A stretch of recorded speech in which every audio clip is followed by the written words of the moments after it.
ગાંધીનગર શહેરના અનેક રોડ રસ્તાની હાલત બિસ્માર બની ગઈ છે। ખાસ કરીને સેક્ટર 16નો મુખ્ય રસ્તો અને સરકારી કોલેજ સેક્ટર 15ની સામેનો રસ્તો ખૂબ જ ખરાબ હાલતમાં હોવાથી સ્થાનિક લોકો અને વાહન ચાલકો પરેશાન થઈ રહ્યા છે।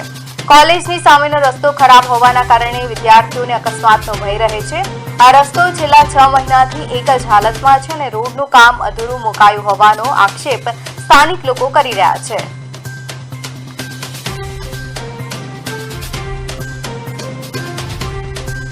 હાલ આપણે ઊભા છે જે ગાંધીનગર જિલ્લાના સેક્ટર 15 જે સરકારી કોલેજ છે તેની સામે સેક્ટર 16નું સેક્ટર 15નો જે વળાંક છે ત્યાં આડે રસ્તો છે જે 6 થી 8 મહિનામાં બન્યો જ નથી। એક સાઈડનો બનેલો છે અને જે ગલીઓમાં જે 2 લેન હોય છે સરકાર દ્વારા તે બન્યો જ નથી અને અહીંયા ખાલી કપચી નાખી દીધી છે અને તેના કારણે તમે પથ્થર જોઈ શકો છો। ગરમીમાં એટલું તાપ થાય છે એટલે એના સોળના જે અહીંયા જે માણસોને ગરમી બી વધારે લાગી રહી છે।